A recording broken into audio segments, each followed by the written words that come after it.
Ауzu биллахи минаш-шайтанир-ражим. Бисмиллахир-рахманир-рахим. Алхамдулиллахи раббил аламин. Вассалату вассаламу аля хабибина Мухаммад ва аля алихи ва асхабихи аджмаин. Амма ба'д. Ассаламу алейкум ва рахматуллахи ва баракатух. Алла тағалаға мақтаулар, ардақты пайғамбарымызға салауаттар болсын иншалла. Бүгін ақлақ дәрістерімізді ары қарай жалғастырамыз.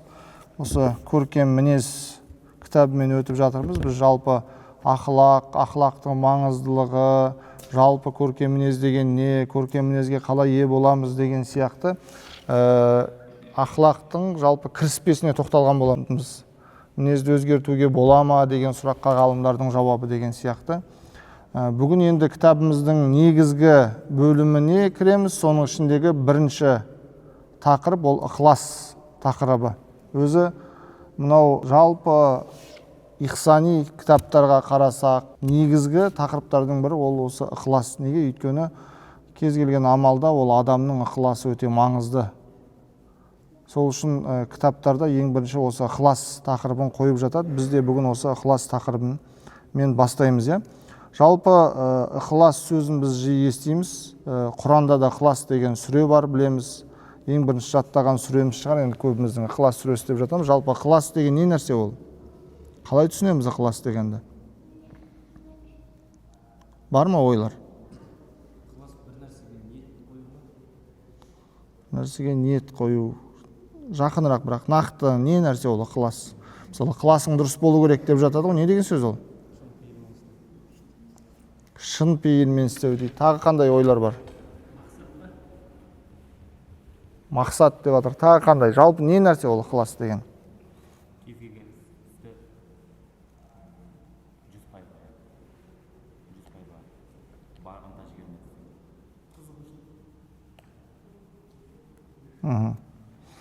Жалпы енді ықылас, ахляса деген сөз бар. Ол бір нәрсеге адалдық таныту дегенді білдіреді. Бір нәрсеге адалдық таныту, шын берілу деген сияқты. Қандай да бір затты таза ұстап, оған еш нәрсе араластырмау дейді.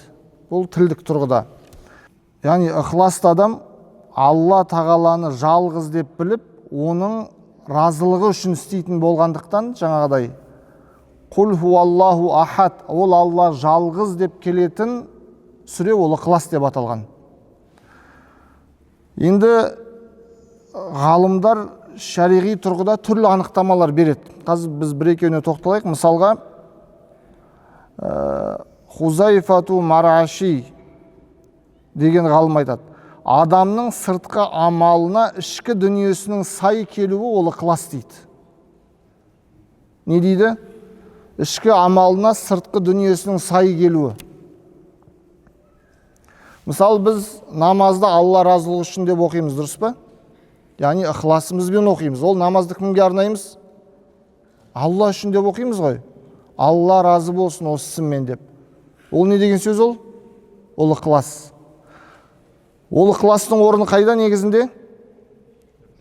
Адамның жүрегінде.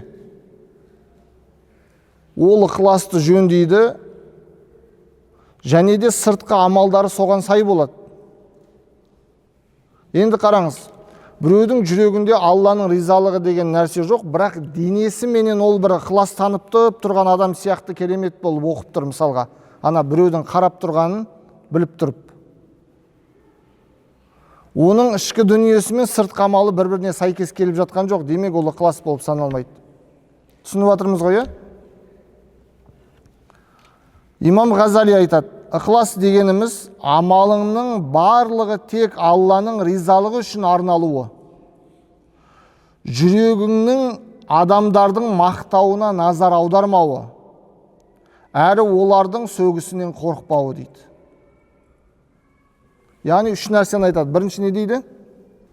Амалыңның тек Алланың ризалығы үшін арналуы. Алла риза болсын осы ісіммен. Бір ананың мақтауына ілініп қалайын деп емес, біреудің алдында дәрежеге ие болайын деп емес, садақа бердіңіз мысалы. Кім үшін оны? Алланың разылығы үшін деп. Екіншіден, адамдардың мақтауына назар аудармауы. Яғни жақсы істегеннен адам сізді мақтайды, сол мақтайды екен деп істесеңіз, ол ықылас дұрыс емес деген сөз. Үшіншіден, сөгісінен қорықпау адамдардың. Яғни бір жақсы істесем, ана адам қазір маған бір нәрсе айтуы мүмкін деген нәрсе. Ол да ықыласқа қайшы келеді. Сол үшін осы үш нәрсені айтады. Демек, Алланың разылығын көздеу ол таза ықылас болып саналады. Жалпы өзі қасиетті Құранда Алла Тағала Байина сүресінде айтады: "Уама умиру илля лиябудуллаха мухлисина лахуддин". Олар дейді, діндерін ықыласпенен Алла Тағалаға арнап құлшылық етуге бұйырылды дейді. Яғни ықыласпен құлшылық ету ол Алланың бұйрығы. Жалпы кез келген ізгі амалдың қабыл болуы үшін екі шарт бар. Неше шарт бар? Екі шарт бар. Ол қандай шарт? Екі шарт болу керек екен де ол. Намаз оқыдық, ораза ұстадық, басқа да бір жақсы дұрыс амал жасадық, ибадат құлшылық. Ол қабыл болу үшін екі шарт қажет. Ол қандай шарт? Ең біріншіден ықылас екен. Екінші, ол амалымыздың пайғамбарымыз Мұхаммед Мұстафа саллаллаху алейхи уассалам алып келген шариғатқа сай жасалуы. Мысалға намаз оқыдық. Сол намазды енді бәріміз оқимыз, намазбен мысал келтірейік. Намаз оқыдық. Намазды біз ең бірінші ол дұрыс болу үшін Алланың ризалығы үшін деп оқуымыз керек. Алланың ризалығы үшін. Екіншіден, ол намаз шариғатқа сай болу керек. Енді қараңыз, біреу Алланың ризалығы үшін деп намаз оқыды. Бірақ намазы шариғатқа сай болмайтын болса, пайғамбар саллаллаху алейхи уассалам көрсетіп кеткендей оқымайды ол жаңадай. Қолын былай емес, жаңа кіндіктің астына емес, мүмкін басына байлап алады, мысалға деген сияқты, маған осылай комфортна десе, мысалға деймін ғой енді. Сәждеге барудың орнына сальто жасайтын болса, мысалға деймін да жаңадай. Ондай намаз жоқ қой. Әлеуметтік желіде біреулер намаз деген бұлай болу керек деп мүлде жоқ нәрсені көрсетіп жатыр да, мысалы, дәрет деген бұлай болу керек деген сияқты нәрсе. Сол үшін ол пайғамбар саллаллаху алейхи уассалам бізде бар намаздың парыздары бар, сүннеттері бар, ғалымдарымыз барлығын көрсетіп кеткен шариғатқа сай.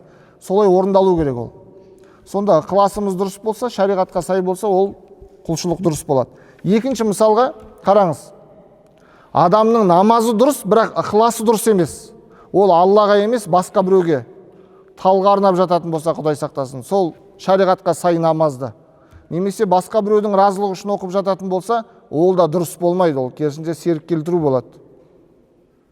Түсінікті ғой? Сол үшін ықылас болу керек, одан кейін ол амал шариғатқа сай болу керек. Инналлаха ла яқбалу минал амали илля ма кана халисан ва убтуғия бихи уаджуху дейді. Расында Алла Тағала шынайы ықыласпен оның ризашылығын ғана қалап жасалған амалдан басқасын қабыл етпейді дейді. Бұл хадис. Қасиетті Құранда Табарак сүресінде, Мүлк сүресі дейміз, аят бар, Аллази халақал маута, одан кейін қалай? Вал хаята лиябулуакум айюкум ахсану амала. Алла Тағала өлімді жаратты, Алла Тағала өмірді жаратты, қайсыларың жақсырақ амал жасайтындарыңды сынау үшін дейді, қараңыз. Осы қайсыларың жақсырақ амал жасайтындарыңды сынау үшін дегенде Фудайл ибн Аят айтады. Қайсыларың ықыласпен әрі шариғат тұрғысынан дұрыс жасайтындарыңды сынау үшін деп тәпсірлеген екен де осы аятта. Сол үшін ықылас деген өте маңызды. Ықылас деген өте маңызды. Адамның ықыласы дұрыс болмайтын болса, тіпті ол жақсылық амалдан сауап алу былай тұрсын. Ол сол жақсылық амалды жасаған үшін жазалануы мүмкін. Қандай мағынада? Мысалға, Алланың разылығы үшін деп істелетін қандай да бір жақсы амалды, ол риякерлік, басқа біреудің ризалығы үшін істейтін болса, ол адам жазаға лайықты болып қалады. Мысалға, хадистерден келтірер болсақ, мән тәалләмә илман, кімде кім білім үйренсе, қараңыз, білім үйренудің маңызы өте үлкен. Ол үлкен құлшылық. Алла Тағала қасиетті Құранда да, пайғамбарымыз саллаллаху алейхи вассалам хадистерінде де біздерді білімге шақырған. Құранда бірақ нәрсені арттыр дейтін дұға бар. Ол да болса білім. Таха сүресінде Робби зидни ильман деп келеді. Бірақ қараңыз, жаңағы біздің хадисте келген адам білімді қалай алып жатыр? Мимма юбтага бихи вajhullah.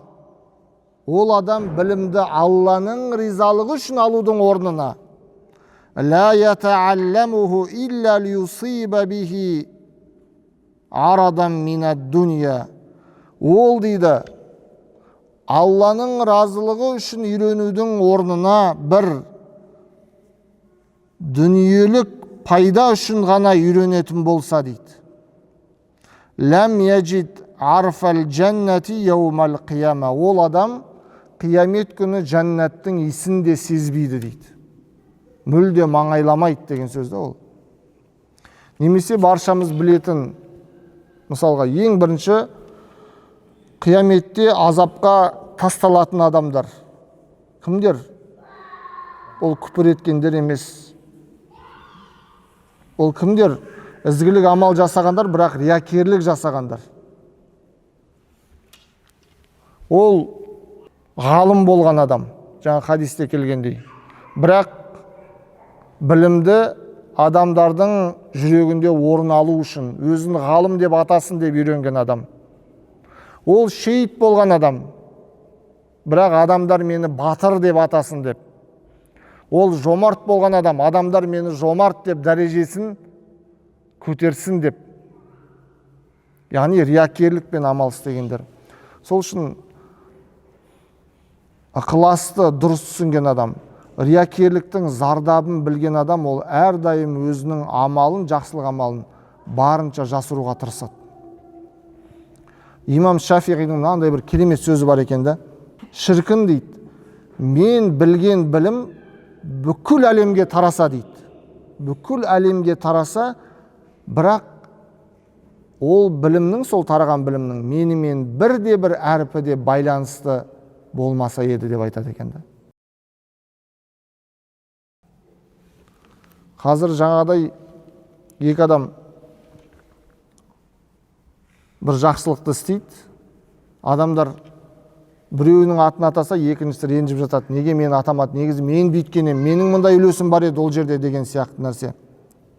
Мұсылман адамда ондай емес. Ең бастысы жаңағы амалдың Алланың ризалығы үшін істелуі.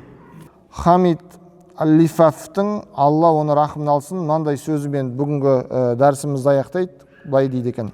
Егер Алла Тағала бір кісіні жазалауды қаласа дейді. Егер Алла Тағала бір кісіні жазалауды қаласа, оған үш нәрсе арқылы жаза береді дейді. Кей кезде ол жаза деген адамға ол көрінуі, білінуі шарт емес. Кейде адам өзі жазаланып жатқанын білмеуі мүмкін. Оған көп білім береді дейді бірінші. Бірақ амал етуде алып қояды дейді екен да. Амал етуді алып қояды. Екінші, салихалы адамдардың сұхбатына жеткізеді ол адамды. Бірақ олардың ақыларын білуден тосып қояды дейді екен. Үшіншіден, оған ғибадаттар есігін ашып қояды дейді. Бірақ жүрегінен ықыласты алып қояды деген екен. Өте қиын нәрсе. Сол үшін адам баласы әрдайым ықыласын, Алланың разылығы үшін деген нәрсені жүрегінде түйіп жүру керек. Әрбір ізгі амалдың алдында ниетін жаңартып алу керек. Өйткені адамның ниеті деген де ол ойналмалы нәрсе. Алланың разылығы үшін деп шыққан нәрсе мешітке жеткенше жаңағы нәрсе көңіліңізден шығып кетуі мүмкін. Басқа дүниелік нәрселерге алданып кетуіміз мүмкін. Намаздың алдында әр қашан ниет ететініміз ол бекер емес. Әрбір білім алардың алдында, бір адамға жақсылық жасардың алдында әрдайым жүрегімізге үңіліп, ол ниетімізді жаңарту өте маңызды екен. Көптеген ғалымдардың айтып кеткені бар. Біздерге ізгілік амал жасауды қиын емес дейді ол нәрсе. Бізге ең қиын нәрсе ол ниетімізді жаңарту дейді екен ғой. Алла тағала иншалла шынайы ниетті, шынайы ықыласты жандардан болуды баршаларымызға нәсіп етсін. Уахиру дауана анил хамдулиллахи раббил аламин бирахматика.